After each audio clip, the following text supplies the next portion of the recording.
Good morning friends, कैसे हैं आप सब। एग्ज़ाम स्टेशन चैनल पे आपका एक बार फिर से स्वागत है।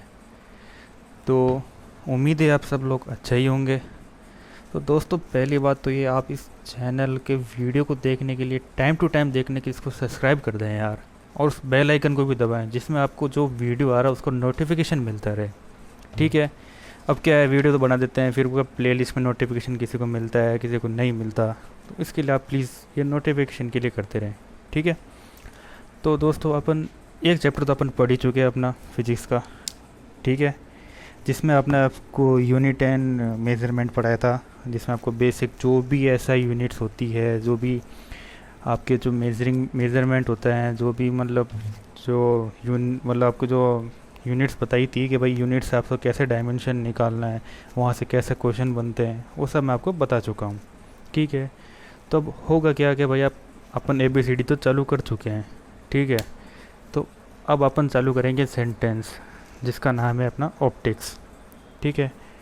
मतलब अपन को यूनिट बेसिक चीज़ें कहाँ से आई वो तो अपन पढ़ चुके हैं, और वो थोड़ी बहुत प्रैक्टिस तो आपको भी करनी पड़ेगी, जिसमें फार्मूला वगैरह वो सब आएंगे।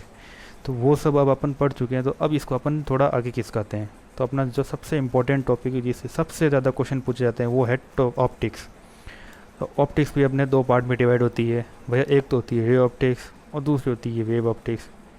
तो ऑप्टिक्स में भी क्या होता है कि भैया जो रे ऑप्टिक्स होती है, उसमें से अपने सबसे पहले क्वेश्चन कहाँ कहाँ से आएंगे मैं आपको बताता हूँ। तो एक तो अपने जैसे पहले आता है मिरर। ठीक है। फिर दूसरा आएगा अपने पास लेंस से क्वेश्चन आ जाता है। लेंस से कैसे, इसकी जैसे आपको यूनिट पूछ ली, इसकी आपको बेसिक चीज़ें पूछ ली लेंस की, जैसे आपको कि क्या होता है, जैसे डायप्टर होता है। फिर जैसे मान लो कि आई आई से क्या होता है, आई से बेसिकली तो क्वेश्चन आएगा आपके इसके डिफेक्ट से, कि क्या डिफेक्ट होते हैं क्या होते हैं। फिर आपने मिरर से भी जैसे मान लो कभी कभी एंगल का फार्मूला पूछ लेते हैं कि भैया जैसे एक मिरर ये है और दूसरा मिरर ये है, तो कैसे क्या होगा। तो वो सब चीज़ें होती है। ठीक है। Types of mirror. तो अपन ऑप्टिक्स से क्या होता है कि बहुत ही इंपॉर्टेंट, कभी भी कोई भी कैसा भी एग्ज़ाम हो, तो ऑप्टिक्स सबसे ज़्यादा पूछे जाने वाला क्वेश्चन है, सॉरी टॉपिक है। तो इससे अपन को तैयारी बहुत अच्छे से और बेसिक कंसेप्ट से अपन करेंगे इसकी। ठीक है। तो तैयार हो जाइएगा अपन, और कॉपी पेन निकाल लीजिए और वही नोट्स लेके तैयार हो जाइए। ठीक है। तो चालू करें अपन अपना ऑप्टिक्स। हाँ जी, चलो चलते हैं।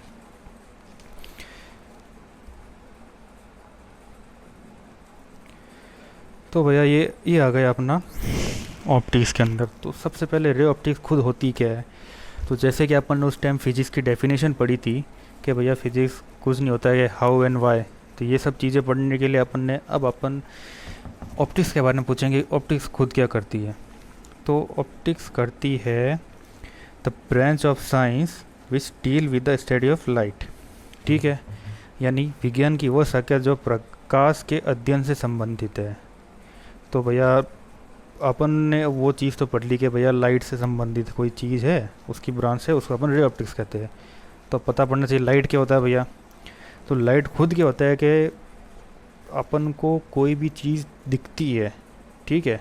जैसे कि मान लो कि अब आपके सामने ये जो लेटर्स लिखे आ रहे हैं, तो इसका मतलब ये है कि लाइट उन लेटर्स पे पड़ रही है, और वो लाइट टकरा के जब आपके आंखों पे आ रही है, तो वो जो वर्ड जो बन रहा है उसको अपन कहते हैं कि लाइट। ठीक है। सॉरी, वो जो आपको देख पा रहे हैं ना जिस चीज़ को, यानी जो सामने स्क्रीन से आपकी आंखों में जो लाइट जा रही है, तो वो जो प्रतिबिंब बना रही है, वो जो इमेज बना रही है, तो उस लाइट की हेल्प से आप उसको इमेज बनती है, उसको आप देख पा रहे हैं। ठीक है। और तो भैया अब लाइट तो पता पड़ गया भाई लाइट कैसे होती है। कोई भी सराउंडिंग में चीज़ें देखनी हो, या फिर आपके आसपास के दृश्य को देखना हो, तो उसके लिए लाइट की ज़रूरत पड़ती है। फिर अगर अपन बात करें कि ये इसके रूल्स क्या होते हैं, इसके लाइट भाई लाइट होगी तो उसके रूल्स भी होंगे कुछ, कि भैया ये ऐसी दिखती है, ऐसी चलती है, टेढ़ी मेढ़ी चलती है, कैसी कुछ ना कुछ तो रूल्स तो होंगे ही ना। तो अब इसका सबसे पहले नियम आता है कि भैया अपने जो लाइट जो होती है वो हमेशा सीधी चलती है, ये एक नियम कहता है। तो ये नियम एक्चुअली ये जो जिसने बनाया ना बेवकूफ़ था, अधूरा है। इसको पूरी लाइन लिखनी चाहिए थी कि लाइट स्ट्रेट ट्रेवल तो करती है, लेकिन कब तक करती है, जब तक कोई एक ऑब्स्टेकल नहीं आए, या फिर कोई एक आप बात करें, हाँ, ऑप्टिकल डेंसिटी वाली बात आ जाती है, जिसमें मतलब कि जैसे कि अपन रिफ्रैक्शन पढ़ते हैं, तो जिसमें क्या होता है कि भैया एक कांच आ गया सामने, तो लाइट पहले एकदम सीधी आ रही थी, अब रिफ्रैक्शन के कारण टेढ़ी हो गई। तो वो है, तो इस लाइट की डेफिनेशन वहाँ पूरी होती है कि it travels in straight line, travel in straight line, but हाँ, some after some optical density or some obstacle it can bend। Okay, तो ये अपनी स्टेटमेंट पूरी होती है। उसके बाद चालू होती है लाइट हैज़ ड्यूअल नेचर। ठीक है, एक मिनट थोड़ा कलर चेंज कर लेता हूँ मैं, ताकि आपको पढ़ाने में आसानी हो।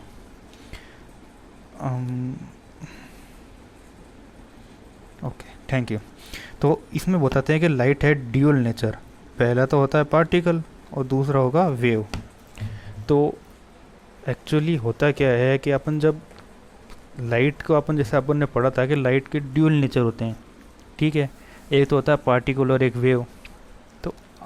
तो होता क्या है कि एक तो पार्टिकल कैसे ट्रैवल करता है बेसिकली, एक तो ऐसे ट्रैवल करता है। ठीक है, जिसमें अप एंड डाउन मोशन होता है। कोई पार्टिकल होता है ना, इसका एक तो अप एंड डाउन मोशन होता है, और इसकी थोड़ी विड्थ कम कर देता हूँ।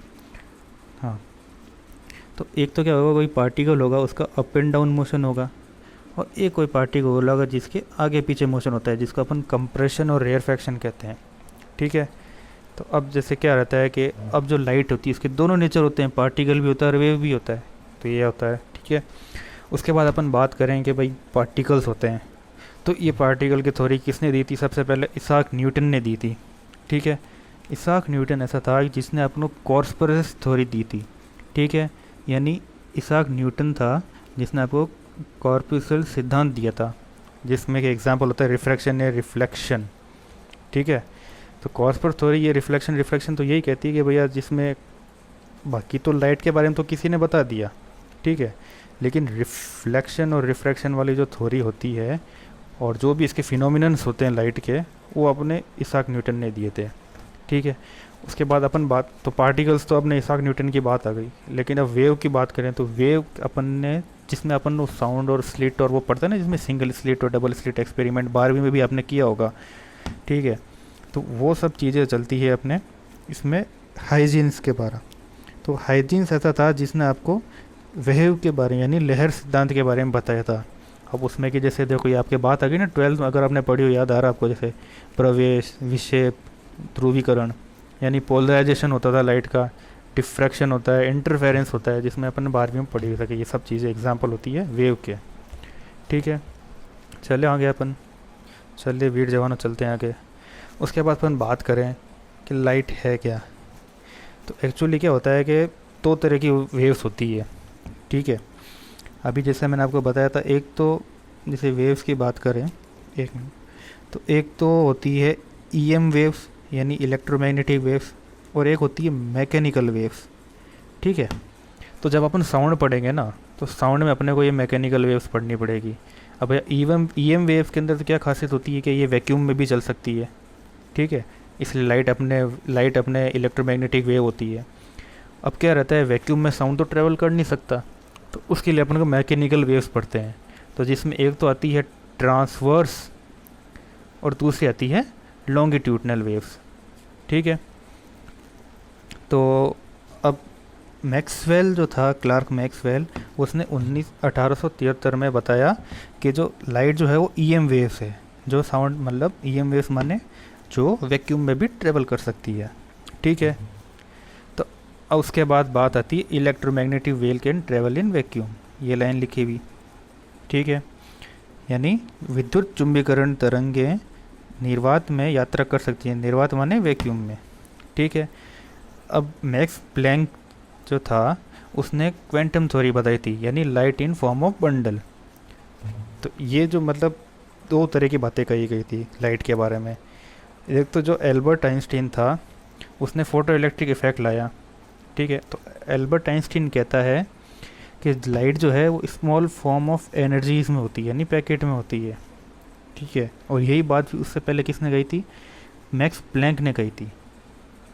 ठीक है, तो एक तो कहता है कि लाइट फॉर्म होती है बंडल की, और एक कहता है लाइट फॉर्म होती है पैकेट की। ठीक है, तो अपन को दोनों की बातें लेके चलनी है। लेकिन उससे पहले क्या हुआ था, जो ये फोटो इलेक्ट्रिक इफ़ेक्ट जो एक एक्सपेरिमेंट हुआ था, उसको एल्बर्ट आइंस्टीन ने 1905 में इसको डिस्कवर किया था। ठीक है, फोटो इलेक्ट्रिक यानी फ़ोटो यानी क्या होता है कि कोई भी लाइट वेव्स आती है, ठीक है, तो उसको अपन फ़ोटो कहते हैं। ठीक है, और उस लाइट वेव से अगर अपन किसी को करंट चलने लग जाए या फिर कोई इलेक्ट्रॉन्स रिलीज़ हो जाए तो उसको अपन कहते हैं फोटो के इलेक्ट्रिक इफेक्ट, यानी लाइट के द्वारा कोई इफेक्ट पड़ा हो, इलेक्ट्रिक या फिर कोई मैकेनिकल कोई भी इफेक्ट लाइट के द्वारा हुआ हो, तो उसका अपन फोटो इलेक्ट्रिक इफेक्ट ऐसे नाम दिया गया। तो ये 1905 में एल्बर्ट आइंस्टीन ने बनाया गया था। ठीक है, तो वो क्या कहता है कि अब उसने बताया कि भैया लाइट, अब आइंस्टीन क्या कहता है, जो लाइट जो है वो स्मॉल फॉर्म ऑफ बंडल है। मतलब आइंस्टीन कहता है जो लाइट है small form of energy, packets के अंदर आती है। ठीक है, अब जैसे रमन इफेक्ट आता है, ठीक है, अब जैसे क्वांटम पढ़ा भी था अपन ने और आइंस्टीन ने भी खुद ने भी नाम दिया ही था, तो रमन इफेक्ट के बारे में पता ही है, जिसमें सीवी रमन ने दिया था और इसको भी अपने को नोबेल मिला था। तो आइंस्टीन ने 1905 में तो डिस्कवर किया था। ये क्वेश्चन बहुत ज़्यादा कंफ्यूजिंग आता है कभी कभी कि फ़ोटो इलेक्ट्रिक इफेक्ट सबसे पहले किसने डिस्कवर किया, ये अपने रेलवे का क्वेश्चन है ये शायद ये। हाँ, और तो फोटो इलेक्ट्रिक इफेक्ट किसने डिस्कवर किया था, तो उसका नाम था भैया एल्बर्ट आइंस्टीन। कब डिस्कवर किया था, 1905 में। लेकिन ये सबसे ज़्यादा कंफ्यूजिंग क्वेश्चन आता है कि भैया इसको फोटो इलेक्ट्रिक इफेक्ट जो एल्बर्ट आइंस्टीन ने बनाया था उसको नोबेल कब मिला, तो वो मिला था अपने को 1905 में।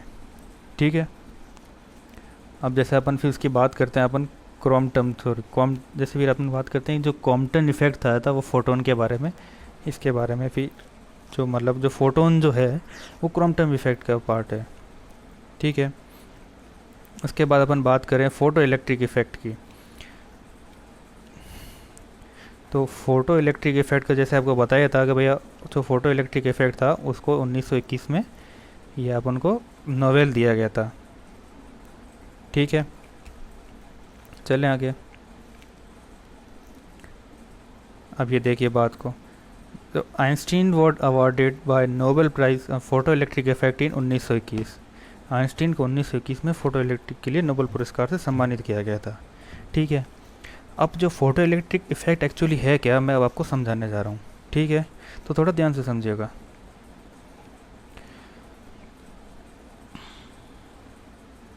तो होता क्या है कि ये एक जैसे मान लो कि आपके पास मेटल प्लेट है। ठीक है, तो अब उस मेटल प्लेट में क्या होगा कि अपने पास कोई अपन ने लाइट को इस पे जब अपन ने गिराया तो फोटोन का, तो अब फोटोन के बारे में आपको पता भी होगा कि भैया कि भाई फोटोन तो एक मासलेस एलिमेंट होता है, इसका कोई खुद का कोई मास नहीं होता। ठीक है, तो जब अपन ने लाइट गिराई तो इस पे क्या होगा कि जो ये नेगेटिव पार्टिकल होते हैं मेटल के ऊपर इस पे जब लाइट गिराई तो ये दो काम करेगा। लाइट क्या करेगा, सबसे पहले कि भैया जब लाइट गिरी, लाइट किसके फॉर्म में आ रही है, बंडल के फॉर्म में आ रही है या पैकेट के फॉर्म में आ रही है, किसने कहा था, आइंस्टीन ने कहा था। तो जब ये बंडल के फॉर्म या पैकेट के फॉर्म में जब लाइट आई और इस पर टकराई तो लाइट वो भैया वो बंडल या फिर जो पैकेट था वो फूटा। तो पैकेट फूटा तो उसने भैया दो काम किए। क्या काम किया, सबसे पहले तो उसने अपने को वर्क फंक्शन दिया। ठीक है, सबसे पहले तो उसने वर्क फंक्शन दिया कि भैया जो जो ये नेगेटिव जो इलेक्ट्रॉन है, जो चार्ज है, इसको इस मेटल प्लेट से बाहर निकाला। ठीक है, बाहर फेंक दिया। तो सबसे पहले तो फंक्शन इसने क्या किया कि वर्क फंक्शन किया, पहले काम इसने यह किया कि इसको बाहर निकाला। और दूसरा इसने क्या किया कि जब ये बाहर निकल गया तो इसको पूरा कहीं दूर जाने के लिए एक काइनेटिक एनर्जी दी इसने, इस इलेक्ट्रॉन को दूर जाने के लिए एक काइनेटिक एनर्जी दी है। ठीक है, तो ये होती है बात पूरी। ठीक है, तो ये फोटो इलेक्ट्रिक जो फार्मूला है, जो भी इसका जो एक्सपेरिमेंट था वो ये कहता है। ठीक है, अब इसको डेफिनेशन से पढ़ते हैं अपन। अब देखिए, तो अकॉर्डिंग टू आइंस्टीन एक्सप्लेनेशन, यानी कि आइंस्टीन ने क्या कहा था कि जो फोटो इलेक्ट्रिक इफेक्ट क्या होता है। ठीक है, जो फोटो इलेक्ट्रिक इफेक्ट इज़ मतलब क्या होता है, द एनर्जी ऑफ फोटोन। तो मतलब जो एनर्जी ऑफ फोटोन आई उस मेटल प्लेट पे जो किसके बराबर होगी, वो होगी energy needed to remove an electron. तो भैया सबसे पहले इसने काम क्या किया, इलेक्ट्रॉन निकालने के लिए एक एनर्जी चाहिए होती है, वो एनर्जी कहाँ से मिली इसको, जब वो बंडल फटा। ठीक है, प्लस जो काइनेटिक एनर्जी होगी इसको एमिट होने के लिए, तो उसको दूसरा क्या किया, जो फटा तो एनर्जी कहाँ गई, आधी एनर्जी तो गई उसको निकालने में, दूसरी एनर्जी गई उसको काइनेटिक एनर्जी देने में। समझ रहे हैं ना बात को? तो वो होती है फोटो इलेक्ट्रिक इफेक्ट। अब क्या होता है कि ये देखो एच न्यू, तो एक्चुअल में फॉर्मूला क्या होता है, E equals to h nu, आपने सुना भी होगा, ठीक है। अब न्यू क्या है, एक फ्रीक्वेंसी होती है, यानी एक थ्रेशोल्ड फ्रीक्वेंसी, ऐसी फ्रीक्वेंसी से लाइट आती है जिससे ये इलेक्ट्रॉन निकल जाए, ठीक है। तो ये तो हो गई फ्रीक्वेंसी, और एच है प्लांक कांस्टेंट, ये कांस्टेंट कहाँ से है, यहाँ से। ई है एनर्जी ऑफ फोटोन, समझ गए? तो ये है इसका एक्चुअल बेसिक फार्मूला। तो ये लिखी हुई है लाइन, ठीक है। E equals to h nu आप जानते ही हैं, equals to work done to remove an electron, और दूसरा ये एनर्जी, ठीक है। अब ये जानते ही आप प्लांक कांस्टेंट की वैल्यू ये होती है, ठीक है। तो चलिए अपने आइंस्टीन के बारे में अपन ने पूरी बात कर ली कि भैया फोटो इलेक्ट्रिक इफेक्ट ही होता है, वो सब होता है। अब अपन बात करते हैं स्पीड ऑफ लाइट, ठीक है। तो स्पीड ऑफ लाइट कितनी होती है, 3 × 10⁸ मीटर पर सेकेंड, तो ये होती है स्पीड, और या फिर आप कह सकते हैं वेलोसिटी ऑफ लाइट। तो भैया स्पीड ऑफ लाइट आपको पता पड़ गई इतनी होती है। अब ये तो मीटर पर सेकंड में, हमेशा इसकी बेसिक यूनिट ध्यान रखना, ये मीटर पर सेकंड में है। कभी कभी क्या होता है कि न्यूमेरिकल्स में क्या होता है वो किलोमीटर पर आवर में दे देता है, और वो कभी कभी कन्फ्यूजिंग करने के लिए, तो आपको स्पीड ऑफ लाइट ये याद रखनी है। तब होता ऐसा है कि दो चीज़ होती है, एक तो होगी आपके पास भैया साउंड, और दूसरी होगी लाइट, ठीक है। तो साउंड का खेल ऐसा होता है कि साउंड की जो प्रॉपर्टीज़ होती है ना, वो लाइट की बिल्कुल अपोजिट होती है। कैसे कि अब देखिए, साउंड जो होती है वो हमेशा मेटल्स में ज़्यादा, बहुत मेटल जो होती है उसमें बहुत स्पीडली ट्रैवल करती है, ठीक है। क्योंकि साउंड के अंदर क्या होता है आपको मैंने बताया, तो वो मैकेनिकल वेव्स में ज़्यादा डिपेंड करती है, ठीक है। अब दूसरा जो ये जो होगा अपना, जो लाइट जो होगी वो हमेशा इस पे EMI यानी इलेक्ट्रोमैग्नेटिक वेव्स पे डिपेंड करेगी, इलेक्ट्रोमैग्नेटिक वेव EMV पे। तो EMV क्या करेगा कि हमेशा उसका अपोजिट हो गया, बात समझ रहे ना? तो मतलब वैक्यूम में जानी, वैक्यूम में सबसे ज़्यादा स्पीड होगी लाइट की, यानी 3 × 10⁸ स्पीड हमेशा वैक्यूम पे होगी। फिर क्या रहेगा, जैसे जैसे पार्टिकल डेंस होते जाएंगे, यानी जैसे जैसे जो कण होंगे वो बिल्कुल पास होते जाएंगे। अब देखो क्या होता है, वैक्यूम में एक भी पार्टिकल नहीं होता, ठीक है। लेकिन फिर गैस में क्या होगा, थोड़े थोड़े यहाँ पार्टिकल होंगे, पार्टिकल से इस लाइट टकरा के पार्टिकल से कम हो जाएगी।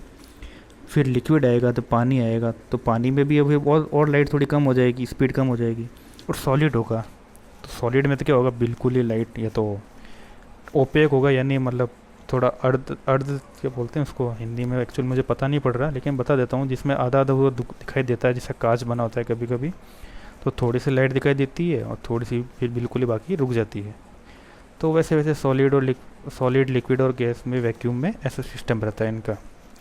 तो साउंड में बिल्कुल अपोजिट होगा, साउंड में क्या होगा, सॉलिड में सबसे ज़्यादा चलेगी, ठीक है, और लिक्विड में थोड़ी कम हो जाएगी साउंड, गैस में और कम, और वैक्यूम में तो साउंड सुनाई ही नहीं देती, स्पेस में कभी साउंड नहीं आती, ठीक है। आई होप ये प्रॉपर्टी समझ में आई है आपको। चलो अब आगे चलते हैं। तो अब अपन देखते हैं कि अपन ने पढ़ ही लिया कि भैया स्पेस में यानी वैक्यूम में सबसे तेज़ स्पीड होती है साउंड की।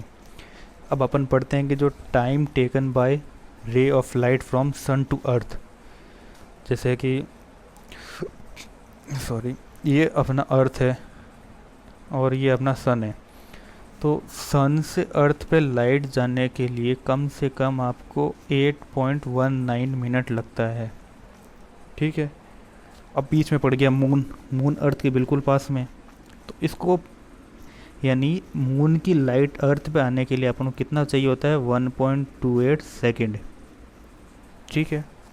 तो ये है अपनी इसकी पूरी बात, ये लाइन लिखी हुई है, यानी कि सूर्य से पृथ्वी पर प्रकाश की किरण द्वारा लिया गया समय कितना समय लगता है, 8.19, ठीक है।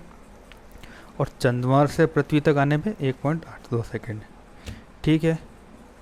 चलिए अब अपन बात करते हैं लाइट के बारे में, यानी रिफ्लेक्शन, ये लाइट की एक प्रॉपर्टी होती है। तो रिफ्लेक्शन कैसे होता है कि भैया लाइट आई, टकराई, क्या होगा, कोई बिल्कुल रिफ्लेक्टिंग या फिर कोई ऐसा सरफेस होगा जिस कभी कभी क्या होता है जैसे अपन बात करते हैं। अब अपन ने देखा कि भैया अपने का ग्लास बना हुआ होता है, जिसमें सॉरी अपने जो आँखों का चश्मा, तो उसमें से क्या होता है कि लाइट पूरी पूरी आ जाती है, तो जाती नहीं है, तो क्या होता है वो मीडियम उसका ऐसा होता है। अब कभी क्या होता है कि अपने रिफ्लेक्ट कर जाती है, जैसे मान लो पानी है, तो पानी में क्या होता है कुछ लाइट आती है और रिफ्लेक्ट कर जाती है, और बाकी जो एनर्जी थोड़ी बहुत, पानी गर्म भी होता है धूप के अंदर, तो इसी वजह से होता है क्योंकि कुछ लाइट इसमें रह जाती है। ठीक है, तो अब अपन बात करते हैं कि ये रिफ्लेक्शन है क्या, कि भला क्या है। तो रिफ्लेक्शन क्या लिखा है, किसी सतह पर प्रहार करने के बाद उसी माध्यम में प्रकाश की वापसी को परिवर्तन कहा जाता है। माने जैसे कि अब आपने ये ग्लास बनाया, ठीक है, अब उस ग्लास में क्या होता है कि यहाँ से जैसे लाइट आई, ठीक है, यानी क्या हो रहा है, ये इंसिडेंस हो रहा है। अब उसके बाद क्या होगा, जैसे लाइट यहाँ से पूरी पूरी वापस चली जाती है, तो इसको क्या बोलेंगे, रिफ्लेक्शन बोलेंगे। तो ये जो इंसिडेंस और रिफ्लेक्शन के बाद मतलब क्या होता है, जो लाइट आई है, यानी जो मतलब जिस मीडियम से लाइट है उसी मीडियम वापस लाइट चली जाए, उसको अपन कहते हैं रिफ्लेक्शन। ठीक है, तो कुछ ना कुछ एंगल से ही जाएगी, तो जैसे ये जो एंगल बनाती है उसको बेसिकली अपने लेके गया है 90 डिग्री। ठीक है, 90 डिग्री लिया गया है। तो अब भैया रिफ्लेक्शन है तो उसके नियम पढ़ते हैं कि क्या नियम है। चलिए भैया,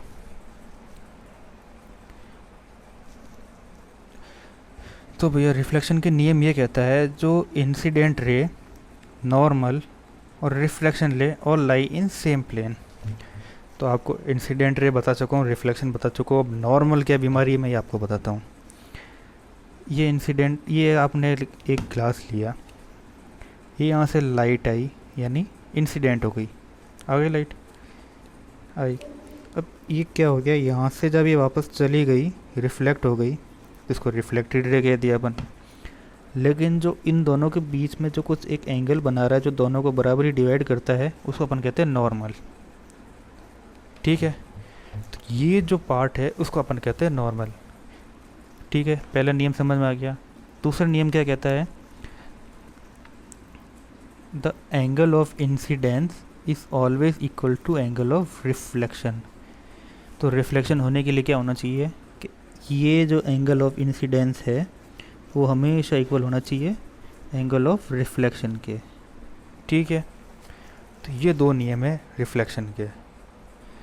ठीक है, अब अपन बात करते हैं कि भाई रिफ्लेक्शन तो पढ़ लिया है, कि एग्जाम्पल भी पढ़ लिया, अब इसके एग्जाम्पल तो देखिए होते क्या क्या है।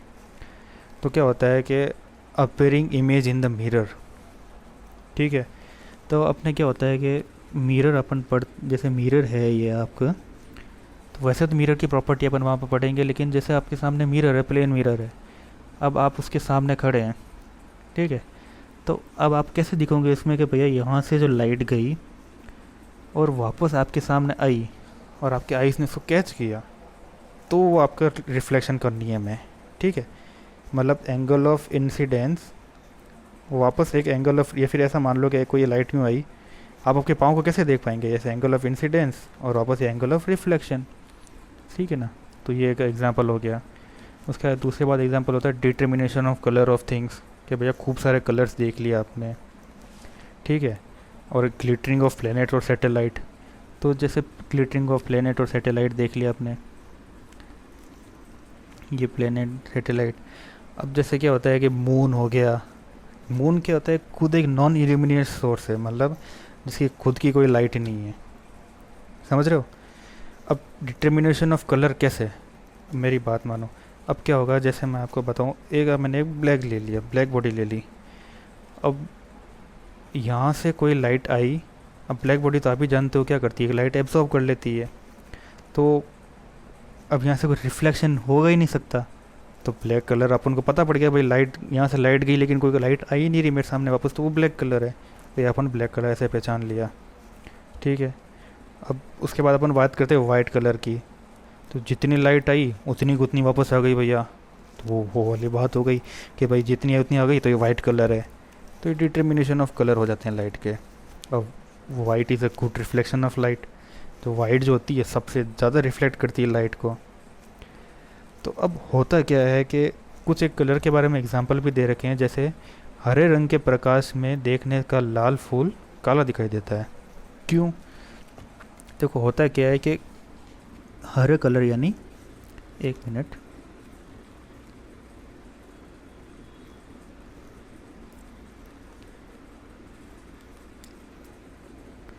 ग्रीन प्लस ग्रीन, ये आप लिख लेना, कभी कभी पूछ भी लेता है, आजकल फिजिक्स वाले का दिमाग थोड़ा सा घुमाव रहता है।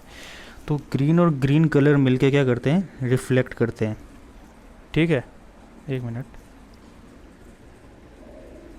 ग्रीन और ग्रीन मिलके रिफ्लेक्ट करते हैं। ठीक है, लेकिन ग्रीन के साथ में कोई भी एडिशनल कलर डालोगे, कोई भी कलर, ग्रीन के साथ में ब्लैक वाइट वो जो भी, वो कभी नॉन रिफ्लेक्टिंग होते हैं। ये आपने लिख लिया होगा आई होप, मैं आपको एक और लिख देता हूँ।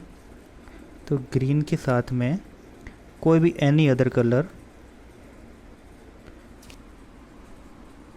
वो हो जाता है नॉन रिफ्लेक्टिंग, नॉन रिफ्लेक्टिंग। ठीक है, तो ये ऐसा है। अब मेरी बात सुन, क्या लिखा हुआ है, ग्रीन के सामने कलर ब्लैक वो क्यों होता है, क्योंकि देखो red flower appear black when viewed in green light. तो हरी लाइट डालोगे तो हरी के साथ में रेड आ गया तो वो काला हो गया, लेकिन हरी के साथ में वाइट लाइट डालोगे तो रेड कलर आएगा, येलो लाइट डालोगे तो ब्लैक कलर आ जाएगा। तो वही वाली बात है, other are appear same in a light, बाकी सब नॉर्मली सेम दिखेंगे, बस ग्रीन कलर का थोड़ा लफड़ा रहता है। ये क्वेश्चन अभी आजकल पूछ रखा है कि भाई ऐसा कौन सा कलर है कि जिसको कोई भी अदर कलर के साथ में डालेंगे तो रिफ्लेक्ट नहीं करेगा, तो वो है ग्रीन कलर। ठीक है, चलिए आगे चलते हैं।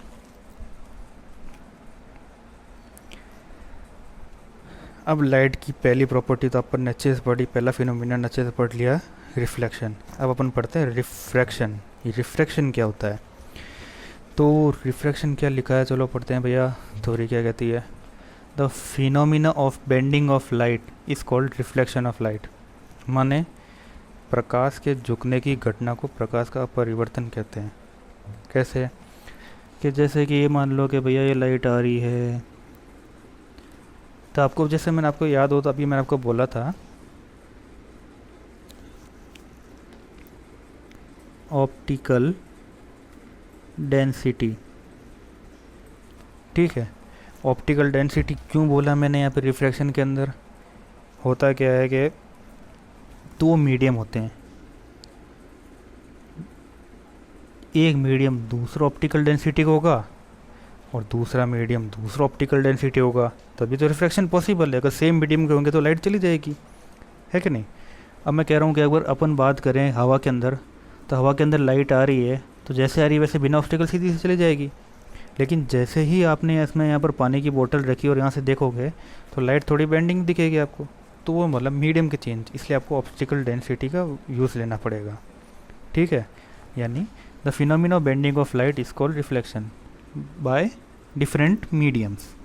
ठीक है, ये एक लाइन ऐड कर लेना, बाय डिफरेंट मीडियम्स। अब अपन बात करें आगे, क्या लिखा है भैया, when a ray of light travel from one medium to another. माने कि मान लो कोई लाइट आ रही है एक मीडियम से another medium, the wavelength and velocity of light become change. तो वेवलेंथ और वेलोसिटी हमेशा लाइट की चेंज हो जाती है, लेकिन कभी भी किसी भी हालत में फ्रीक्वेंसी चेंज नहीं होगी भैया, ये हमेशा याद रखना आप। ठीक है, अब जैसे रेड और उसकी बात करें, आपने विब की और सुना भी होगा, तो उसको आप प्रिज्म से निकालते हैं तो वो एक क्या होता है उसमें कि जो रेड जो होता है वो कभी भी उसकी मतलब पास से ज़्यादा डिफ्लेक्ट नहीं करता। अब जैसे अपन प्रिज्म की बात करें, जैसे आप यूँ निकालते हो वाइट लाइट को डालते हो तो हमेशा देखना इसके अनुसार लाइट तो सीधी जानी चाहिए, लेकिन क्या होता है डिफ्लेक्ट होती है वो 7 स्पेक्ट्रम में। तो जो रेड जो होता है वो ज़्यादा डिफ्लेक्ट नहीं होता अपनी लाइट से, समझ रहे, एंगल से ज़्यादा डिफ्लेक्ट नहीं होता, लेकिन वॉयलेट बहुत ज़्यादा डिफ्लेक्ट हो जाता है। ठीक है, तो ये इसका कारण होता है, एक तरह का एग्जाम्पल है। अब इसका रिफ्रैक्शन का एग्जाम्पल क्या है, फिश फिश होती है, और बॉटम में जो कॉइन होता है, फिश या बॉटम में जो कॉइन होता है वो अपन उनको ऊपर से देखें तो मतलब वो उसके एक्चुअल पोजीशन से थोड़ा ऊपर उठा हुआ दिखता है, तो इसका एग्जांपल होता है रिफ्रैक्शन का। ठीक है, चलिए आगे। अब मैं आपको एक ट्रिक से बताऊंगा रिफ्रैक्शन का अपन पहचानना कैसे है। पहले अपन रिफ्रैक्शन के बारे में पूरा से पढ़ लें, ठीक है। ये ट्रिक मैं आपको बाद में बताऊंगा वापस पीछे आके। तो जैसे इसका एक एग्जांपल है जैसे ट्विंकलिंग ऑफ स्टार्स। तो ट्विंकलिंग ऑफ स्टार एक्चुअल में एग्जांपल क्या है, होता क्या है कि जैसे मान लो कि आप यहाँ खड़े हैं, ठीक है। रियली में क्या होता है कि स्टार यहाँ पर है, माफ़ करना ड्राइंग थोड़ी सी ख़राब सी है मेरी। ये रियल में एक स्टार यहाँ पर है, ठीक है। लेकिन होता क्या है कि आप स्टार को देखते हैं यहाँ पे, एपरेंट स्टार दिखता है आपको, ठीक है। तो होता क्या है कि रिफ्रैक्शन जब अपन पढ़ रहे हैं तो इसमें क्या होता है कि जब अपन जैसे जैसे डेंसिटी चेंज हो रही है, होता क्या है कि अब मेरी बात सुनो, ये रेयर और डेंसर मीडियम अभी अपन पढ़ेंगे तो होगा क्या है कि जैसे मान लो कि अभी लाइट अपन को यहाँ से यहाँ एपरेंट मतलब ट्विंकलिंग क्यों दिख रहा है, मतलब जगमगा था ना तारा, क्यों जगमगा रहा है, क्योंकि क्या होता है कि लाइट रेयर जब आ रही होती है तो वो किसी कारण से अपने डिफ्लेक्ट हो जाती है, समझ रहे हैं। जैसे मान लो कि वही वाली बात हो गई कांच वाली। अब क्या होगा कि जैसे मान लो लाइट आई, ये अर्थ है, अब पृथ्वी में जैसे क्या होगा, यहाँ से लाइट आ रही है, ठीक है। लेकिन क्या होता है कि ये तो हो गया हवा का मीडियम। अब अंदर क्या होगा, एटमॉस्फेयर चेंज होता है, ठीक है। यानी जो आपके अंदर का जो सराउंडिंग है वो एनवायरनमेंट है वो चेंज होगा, उससे क्या होगा, लाइट थोड़ी सी डिफ्लेक्ट हो जाती है, ठीक है। तो इस वजह से क्या होता है कि अपन को ये अपेरेंटली यहाँ दिखता है, मतलब आभासी। वास्तविक में तो ये यहाँ पर है तारा, लेकिन अपन को आभासी यहाँ दिखेगा, तो इस कारण ट्विंकलिंग स्टार होता है। मतलब म्यू यानी रिफ्रैक्टिव इंडेक्स होता है, जो रिफ्रैक्शन की वैल्यू जानने के लिए अपन को पता पड़ता है। मतलब कोई भी अपन ऑब्जेक्ट के अपन रिफ्रैक्टिव इंडेक्स निकालना है तो मतलब अपन उसकी रिफ्रैक्शन की पावर देख रहे हैं, कितना रिफ्रैक्ट करता है, ठीक है। यानी कि जो अपवर्तन है, जैसे मान लो कि कोई पानी है एक तो, ठीक है, और एक कांच है, तो इनके अंदर अपन को ये देखना है कि भैया ये लाइट जब अपन प्रकाश जब अपन ने यहाँ से डाला है, ये यहाँ से कितना, यहाँ से मतलब दूरी, मतलब इसकी जो अब ओरिजिनल जो पाथ है उससे कितना डेविएट करेगा। तो इसकी जो पावर होती है ना, पावर ऑफ रिफ्रैक्शन, उसको निकालने के लिए अपन निकालते हैं रिफ्रैक्टिव इंडेक्स। इसको अपन RI से भी कह सकते हैं, कोई किसे M से निकालता है, कोई U से।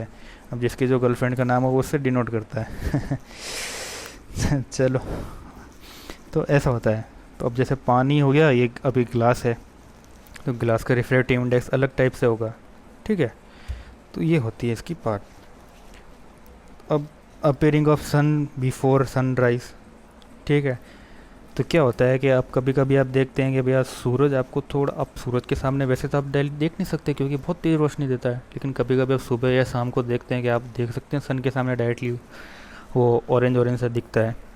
तो होता क्या है, ये भी उसी का ही पार्ट है रिफ्रैक्शन का। तो वही एटमॉस्फेयर का है। अब जैसे ये पृथ्वी है, अब होता क्या है कि रियल तो सन यहाँ होगा, ये अपन हॉरिजॉन्टल रेखा है, ठीक है। ये अर्थ है और ये सन है, असली में तो यहाँ पर होगी अर्थ, लेकिन जब जैसे जैसे आपको मतलब रिफ्रैक्शन होगा ना, तो उसका आपको आभास होगा कि सन यहाँ पर है, तो वही है, सन को आप डायरेक्टली देख सकते हैं। तो जो सूर्य जो होता है वो 2 मिनट पहले और 2 मिनट बाद में सनसेट के, यानी 2 मिनट बाद में आप देख सकते हैं, सनसेट और सनराइज़ के पहले और बाद में आप देख सकते हैं, 2 मिनट का गैप रहता है, ठीक है। इस कारण से जो 4 मिनट का जो गैप होता है वो रिफ्रैक्शन के कारण होता है, ठीक है। जो टोटल जो होता है 24 घंटे में से 4 मिनट का, आप कभी भी देखना हो 24 घंटे टोटल नहीं होते, 23 घंटे और समथिंग कुछ मिनट होते हैं, ठीक है। तो इस कारण ये 4 मिनट का गैप आता है, समझ रहे हैं। तो अब क्या होता है, जो oval shape of sun during sunrise and sun shape, oval कैसा, ओवल शेप यानी जो अंडाधारी जो शेप होता है ना, वो सनराइज के कारण इसी कारण ही होता है। तो ये है, ये रिफ्रैक्शन के पार्ट है। चलो थोड़ा रिफ्रैक्शन के बारे में थोड़ा और डीप नॉलेज ले लें। ये चलो वाइट पेज भी आ गया अब तो। हाँ, अब मैं पढ़ाता हूँ आपको ढंग से रिफ्रैक्शन। तो होता क्या है, ये आपका एक प्लेन है, ठीक है। अब ये आपका आ गया प्लेन, ठीक है। ये आपका हो गया ऊपर पानी ले ले, चलो ये ऊपर पानी आ गई या फिर मिरर आ गया, कोई भी दूसरा आ गया, ठीक है। और नीचे आ गया आपका एयर। तो वाटर तो क्या होगा आपका डेंसर मीडियम, और एयर होगा आपका रेयरर मीडियम, ठीक है। तो अब अपन बात करें आगे। तो यहाँ से मान लो कोई इंसिडेंट लाइट आई, ठीक है। अब ये हो गया आपका नॉर्मल। तो मतलब डेंसर से इंसिडेंट कोई लाइट आई, तो ये मतलब इसका ओरिजिनल पाथ तो ये हो गया, डॉटेड लाइन है वो ओरिजिनल पाथ। लेकिन क्या होता है कि जैसे ही मतलब डेंसर मीडियम में आई, डेंसर से रेयरर में आई, तो ये क्या होता है थोड़ा सा ये नॉर्मल से दूर भग जाता है, समझ रहे। ये नॉर्मल है ना, ये नॉर्मल इससे थोड़ा सा डिफ्लेक्ट हो जाएगी, मतलब अवे फ्रॉम नॉर्मल, समझ रहे हैं बात को। तो ये अवे फ्रॉम नॉर्मल क्यों हुआ, अब मैं आपको बताता हूँ। होता क्या है कि जैसे ये पानी है डेंसर है, मतलब इसका जो घनत्व है बहुत ज़्यादा है, ठीक है। तो इसमें पार्टिकल है तो लाइट की वेलोसिटी स्पीड स्लो होगी, ठीक है। अब ये तो वही बड़ी बात होगी भाई, लाइट बड़ी मुश्किल से अंदर से बड़ी भाग मुड़ के बाहर आ रही है, ठीक है। लेकिन जैसे ही वो बाहर आई तो भाई तो खुला एनवायरनमेंट मिल गया इसको, तो चलो भैया इसको तो वही बड़ी बात हो गई कि भाई ये क्लास है, ये तो इसका मतलब वो एक तरह से क्लासरूम टाइप हो गई। लेकिन क्लासरूम में तो बड़े मुश्किल से तो आप बाहर निकल सकते हैं, लेकिन अब जैसे ही बाहर आते हैं, ये फिर आप घर घर मान लो, इस घर में तो मान लो बड़े मुश्किल से दब के रहना पड़ता है। लेकिन जैसे भी एक बार घर से बाहर आ जाओ तो आप बदमाशी करने लग जाते हो। तो ये लिमिटेशन है, ये आपकी जो नॉर्मल जो है ना वो एक तरह से लिमिटेशन का काम करेगी, ठीक है। तो अब बात करते हैं अपना इसका हो क्या रहा है। तो क्या होता है कि लाइट के तीन, मैं आपको तीन बताता हूँ कि भाई तीन पॉसिबिलिटी क्या क्या हो सकती है। एक तो क्या होगा आपके, एक ये हो गया, दो और तीन। एक तो आपको जैसे मान लोगे ये डेंसर से रेयर में आई, तो ये अवे फ्रॉम नॉर्मल हो गई, ठीक है। एक क्या होगा आपकी जो रेयर से आई, मतलब हंसती खुश्ती बाहर से आ रही लाइट, लेकिन जैसे ही घर में आई तो उसको दब के रहना पड़ेगा, ठीक है। यानी ये ओरिजिनल से नॉर्मल की तरफ आ गई, ठीक है। और एक होगी जो लाइट होगी जिसमें नॉर्मली क्या होता है कि ये लाइट आई, अब मान लो दोनों मीडियम सेम है, यानी ये रेयरर से रेयरर में जा रही है तो सीधी सीधी चली जाएगी। तो ये तीन जो होते हैं इसके नियम है, मतलब अब लिख लीजिएगा आप, ये है डेंसर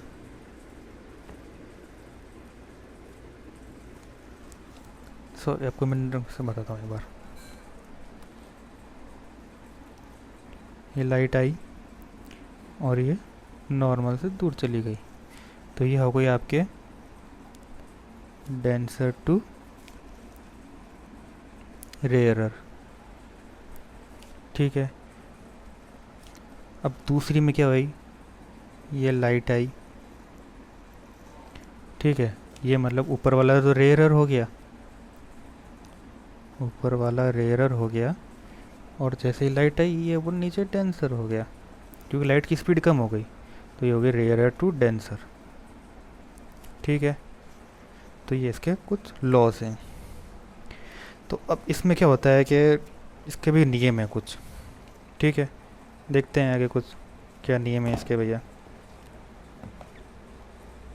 मैं आपको यहीं बताना पड़ेंगे, सॉरी। तो इसके लॉ ये कहते हैं कि भैया जो इंसिडेंट रे, नॉर्मल और reflected ray always lie in same plane. तो ये भी यही लाइन कहता है कि भैया जो रिफ्लेक्टेड रे है, ये इंसिडेंट रे, रिफ्लेक्टेड रे और नॉर्मल, ये हो गया नॉर्मल, ये रिफ्रैक्टेड रे और ये incident ray.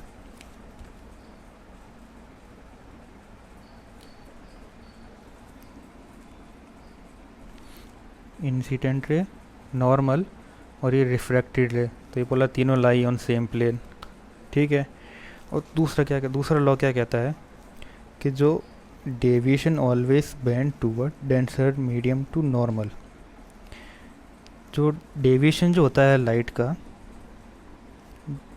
Deviation always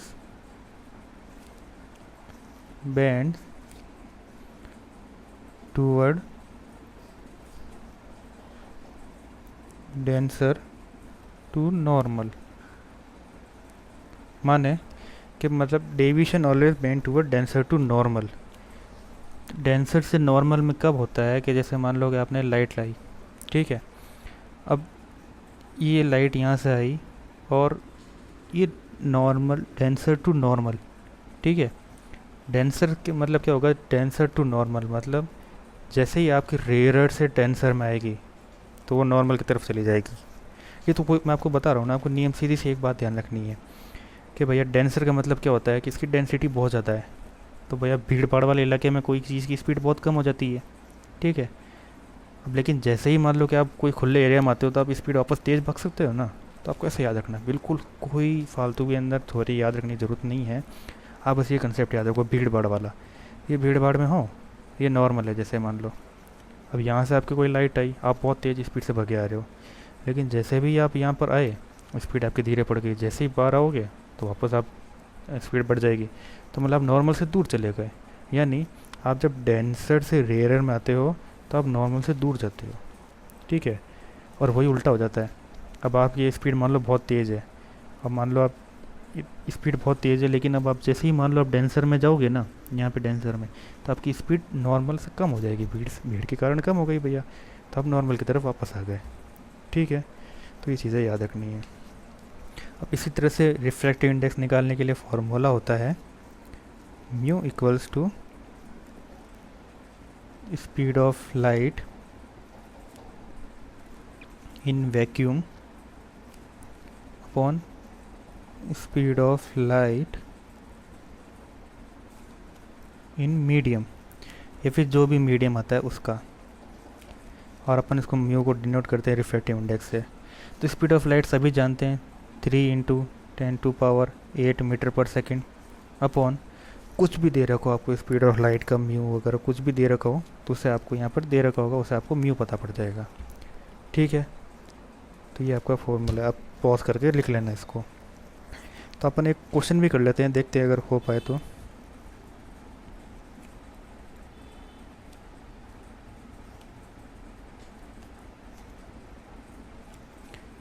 question कहता है find speed of light in water. इसी तरह क्वेश्चन आएगा आपके और 100% आएगा आपके। कोई भी एग्ज़ाम हो लगभग ये क्वेश्चन तो खींच लेता है।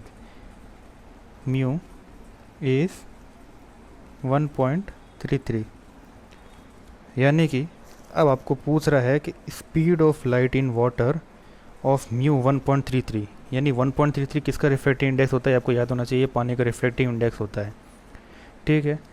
तो अब आपको स्पीड ऑफ लाइट पूछ रहा है, वाटर के अंदर स्पीड ऑफ लाइट पूछ रहा है। तो कैसे निकालोगे, फॉर्मूला आपको मैंने बताया था, म्यू इक्वल्स टू यानी speed of light in vacuum upon speed of light in medium.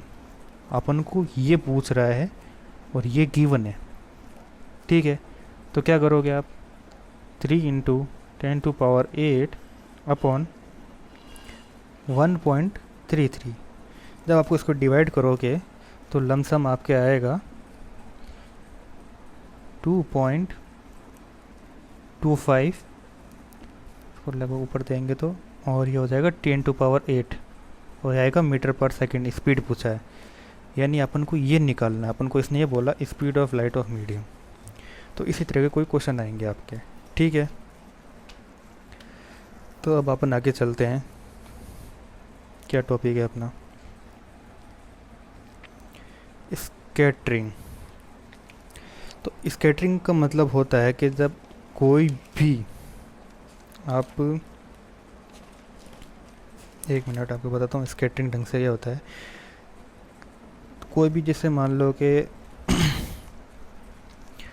The phenomena of striking light on small particle cause spreading of light in different direction is called scattering. माने कि कोई भी जैसे मान लो कि आपकी कोई लाइट है, वो किसी डस्ट पार्टिकल से किसी भी पार्टिकल से टकरा के वो स्प्लिट हो गई है, यानी बिखर गई है लाइट। तो किसी छोटे कणों के कारण लाइट प्रकाश का बिखरना, उसको अपन कहते हैं स्कैटरिंग। तो स्कैटरिंग से क्या होता है कि मतलब कोई भी जैसे कलर से रिलेटेड जो क्वेश्चन आएगा ना कि भैया द रेड कलर, कि रेड कलर ऑफ स्काई और सन ड्यूरिंग सनराइज एंड सनसेट क्यों होता है, लाल कलर क्यों दिखाई देता है, तो लाल कलर अपन को स्कैटरिंग से दिखाई देता है। और वो फिनोमिना एक्चुअली होता किसका है, वो जो फिनोमिना होगा वो अपन कह रहे हैं ना कि भाई आभासी सनराइज क्यों दिखता है, वो रिफ्रैक्शन कहलाएगा। लेकिन जो लाल कलर से रिलेटेड कोई भी क्वेश्चन आएगा ना, उसके अंदर आपको ये स्कैटरिंग डालना पड़ेगा। ठीक है, इसमें आपको शायद एक रेले क्राइटेरिया का कोई फार्मूला भी है, सॉरी मैं लिखना भूल गया। तो उसका फार्मूला ये है, आप लिख लेना, ये कभी कभी डायरेक्ट पूछ लेते हैं, यानी S is directly proportional to 1 upon lambda की पावर 4। ठीक है, तो इसमें लैम्बडा क्या है, वेव लेंथ है। ठीक है, तो अब लैम्बडा, अगर मान लो लैम्बडा ज़्यादा होगा तो स्कैटरिंग कम होगी। ठीक है, अब मेरी बात, अब रेड है तो रेड का जो लैम्बडा होता है वो सबसे ज़्यादा होता है, तभी तो रेड की स्कैटरिंग सबसे कम होती है। याद आया प्रिज्म, तो याद रखना। तो रेड के जो मतलब रेड की स्कैटरिंग जब सबसे कम होती है, क्योंकि तभी तो रेड अपन को सीधा दिखा देता है, डेंजरस साइन के लिए अपन रेड यूज़ करते हैं, क्योंकि इसके अंदर लैम्बडा मैक्सिमम होता है। ये हमेशा याद ध्यान रखना, लैम्बडा मैक्सिमम होगा तो इसका डेल कम होगा, मतलब एंगल ऑफ डेविएशन होता है डेल। ठीक है, एंगल ऑफ डेविएशन, तो वॉयलेट का एंगल ऑफ डेविएशन होता है वो बहुत ज़्यादा होता है angle of deviation of red से। ठीक है, तो ये होती है स्कैटरिंग अपने। अब जैसे कि आपने ये रमन इफेक्ट में भी कलर से रिलेटेड है, और ब्लू कलर ऑफ स्काई और रेड कलर ऑफ स्काई भी होता है, सन का भी होता है। तो ये सब जो भी कलर से रिलेटेड जो क्वेश्चन आए ना, तो ये आप हमेशा ट्रिक बना के रख लो कि जो भी कलर से रिलेटेड क्वेश्चन आए तो आपको इसमें स्कैटरिंग ही डालना है। कलर रिलेटेड उसमें आपको स्कैटरिंग करना पड़ेगा।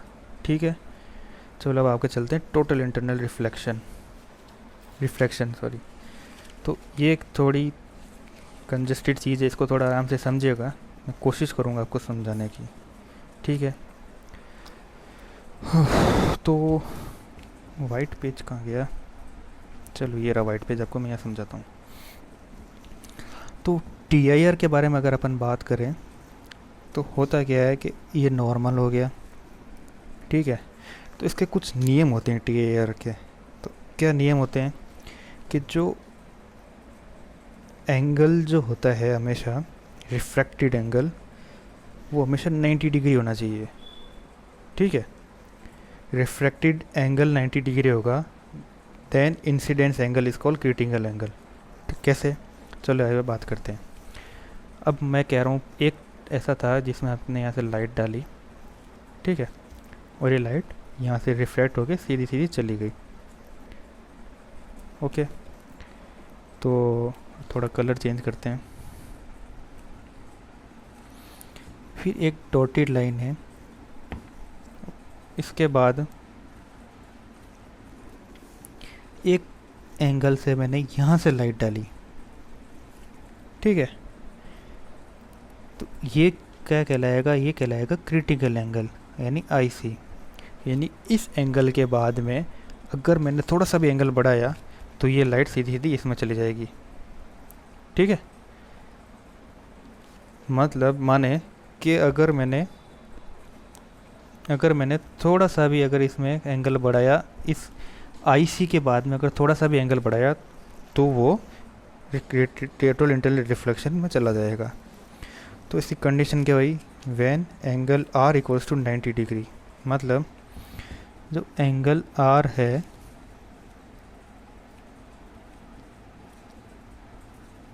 Angle R equals to 90 degree, then incidence angle is called critical angle. ठीक है, ये पहला कंडीशन है। उसके बाद क्या होता है, जो when incidence angle is more than critical angle. तो ये जो इंसिडेंस एंगल है, मैंने अगर इसको क्रिटिकल एंगल से ज़्यादा रखा, यानी जो इंसिडेंस एंगल होगा वो ग्रेटर देन 90 डिग्री होना चाहिए। ठीक है, यानी रिफ्लेक्शन एंगल 90 डिग्री है, लेकिन 90 डिग्री से नीचे जाएगा। अब यहाँ पर आ गया, अब इससे नीचे लाइट चली गई तो फिर वही तो रिफ्लेक्शन कहलाएगा, यानी कि मैंने यहाँ से लाइट डाली और यहीं की यहीं लाइट आ गई, इसी मीडियम में लाइट आ गई, तो वो रिफ्रैक्शन कहलाएगा। तो angle of incidence greater than 90 degree होना चाहिए। ठीक है, अब इसमें जैसे मैं इसको थीटा डिनोट कर देता हूँ क्रिटिकल एंगल के लिए, क्रिटिकल एंगल। ठीक है, तो ये होता है TIR। तो इसकी कंडीशंस क्या होती है मैं आपको एक बार लिख के बता देता हूँ, आप एक बार इसको थोड़ा नोट कर लीजिएगा। इसकी कंडीशंस होगी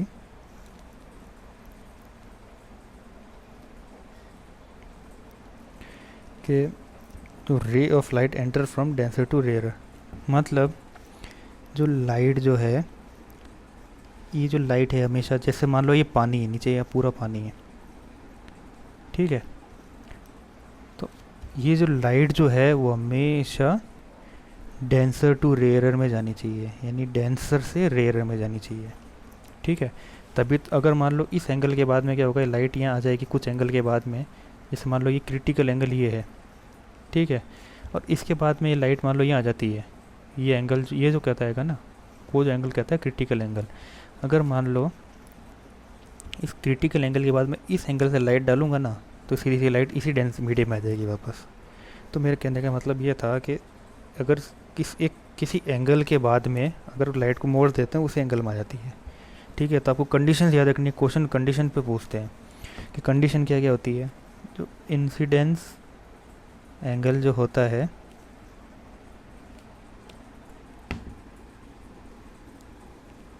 इंसिडेंस एंगल वो हमेशा ग्रेटर देना चाहिए क्रिटिकल एंगल के लिए। ठीक है, और इसके खूब से एग्जांपल होते हैं TIR के। मिराज होता है यानी मृग दर्शनी, जो भी आप कहते हैं, मुझे एक्चुअली याद तो नहीं है, मैं आपको आगे बताता हूँ, इसके एग्जांपल पे लिखा होगा कहीं। अब जैसे देखो आपको TIR के ये लॉस लिखे हुए, the light ray goes to rarer medium to denser medium, ये पहला नियम है। Angle of incidence in denser medium should be greater than critical angle, यानी जो आई है यानी इंसिडेंस एंगल है वो ग्रेटर देन होना चाहिए क्रिटिकल मीडियम के। अब जैसे ये एग्जाम्पल, जैसे ये बता रखा है इसमें, ये देखो जो इंसिडेंस रे है यहाँ से आई और रिफ्लेक्टेड रे उसमें चली गई, लेकिन अगर मान लो कि ये क्रिटिकल एंगल यहाँ आता है, ये क्रिटिकल एंगल है, और इसके बाद में अगर एंगल यहाँ से रिफ्लेक्शन डालूंगा ना, तो ये इसी में चली जाएगी। तो है क्या, ये खुद एक डेंसर मीडियम है और ये रेयर मीडियम है। ठीक है, तो ये है। अब कुछ एक आजकल पूछ लेते हैं कि भैया इसका क्रिटिकल एंगल कितना होता है, इसका क्रिटिकल, तो आपको इसका याद रखना, डायमंड का बहुत क्वेश्चन पूछते हैं। ये डायमंड का 28 डिग्री क्रिटिकल एंगल होता है और वाटर का होता है 98 डिग्री का। ठीक है, तो ये आपकी कुछ चीज़ है। अब अपन इसके एग्जांपल जैसे देखो, ये दे रखा है मिराज के बारे में, मिराज यानी राजस्थान में मृग दर्शना। तो उसमें होता क्या है कि उसमें भी वही चीज़ है कि अगर मान लो कि ये ऊपर रोड है या फिर मिट्टी का कुछ है, ठीक है, तो ये नीचे जो रहेगा वो रेयर और मीडियम रहेगा, क्यों, और ऊपर जो है वो डेंसर मीडियम यानी गर्म हवा। तो होता क्या है कि रोड के ऊपर क्या गर्म हवा होती है, तो गर्म हवा से क्या होता है कि जो डेंसर मीडियम से लाइट आई कुछ एंगल से वापस डेंसर मीडियम में चली जाती है और वो अपन को लाइट दिखती है। ठीक है, तो वो TIR का एग्जाम्पल है। ठीक है, मृग दर्शना जिसको आप मिराज कहते हैं।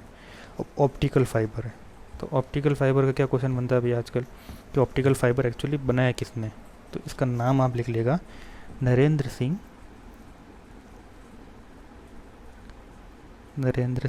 कृपलानी। मैं आपको बता देता हूँ एक बार,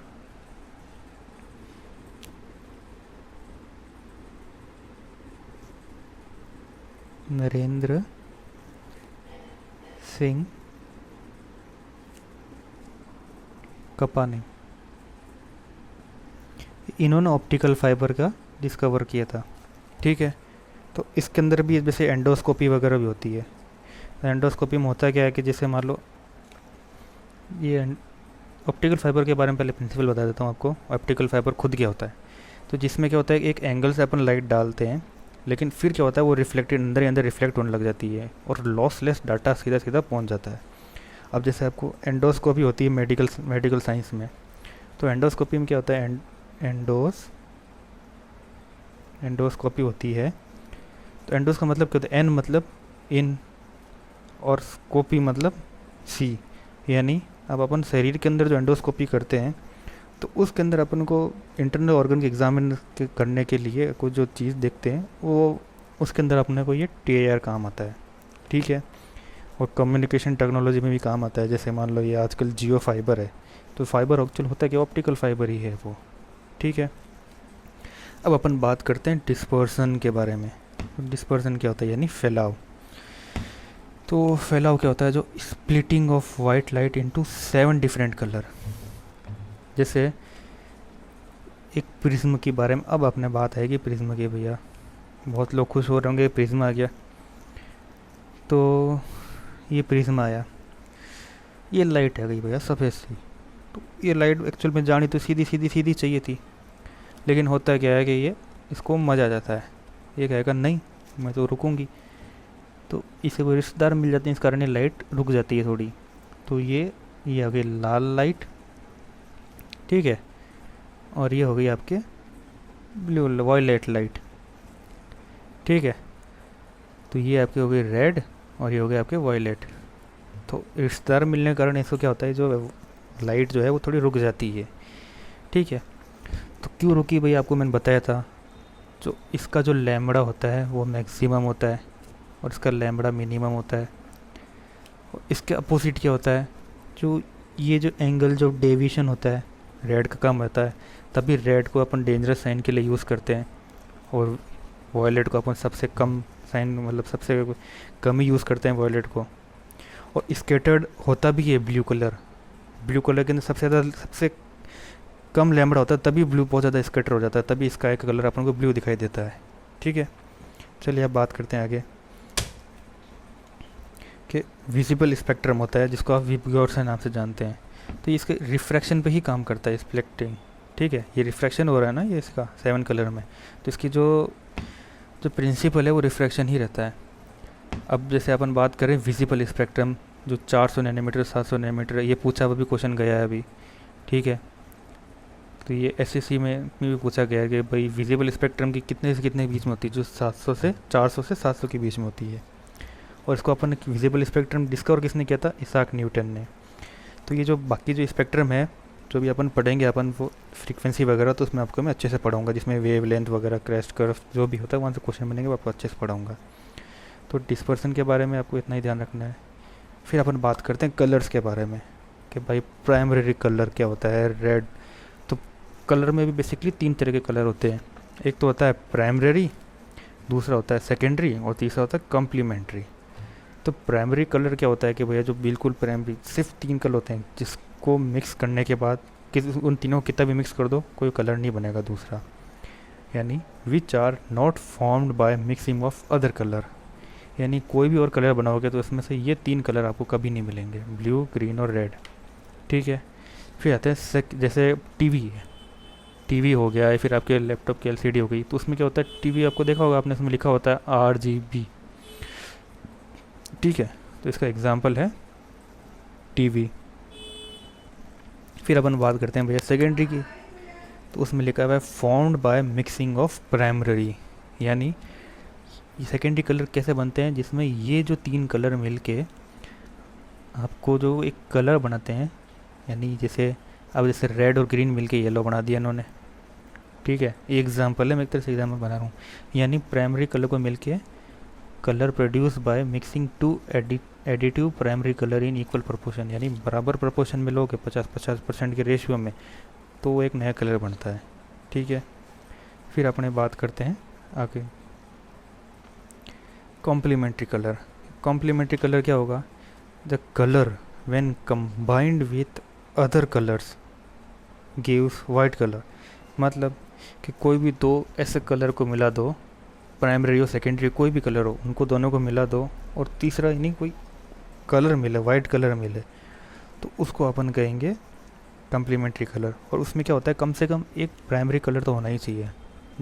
बता रहा हूँ, जैसे देखो ब्लू प्लस येलो वाइट है, अब जैसे अभी अपन ने देखा कि येलो सेकेंडरी कलर था और ब्लू प्राइमरी था। अब ग्रीन देखो, ये रेड देखो, यानी एक कम से कम एक प्राइमरी तो होना ही चाहिए कम्प्लीमेंट्री कलर बनाने के लिए, वाइट कलर बनाने के लिए, ठीक है। तो दिस इज़ ऑल। अब मैं आपको और बचा है, लेकिन लेक्चर थोड़ा लंबा हो जाएगा। मैं आपको इसका एक और लेक्चर लूँगा जिसमें अब अपन को मिरर के बारे में पढ़ेंगे, और उसमें आपको रेनबो के बारे में भी पढ़ाऊँगा मैं अच्छे से। ठीक है, एक्चुअली अभी इसमें हो नहीं पाएगा, जिसमें आपको रमन इफेक्ट, रेनबो के बारे में और सारे मैं अच्छे से बताऊँगा। उसमें मैं आपको बताऊँगा यूवी रेज, इंफ्रारेड, डिस्कवरर, इनके डिस्कवरर के भी नाम पूछते हैं। ठीक है, तो उसमें एफएम की फ्रिक्वेंसी वगैरह जो भी है मैं आपको एक अच्छा से लेक्चर बनाऊँगा, उसके बाद मैं आपको अच्छे से पढ़ाऊँगा। तो उम्मीद है आपको ये पसंद आया होगा सेक्शन।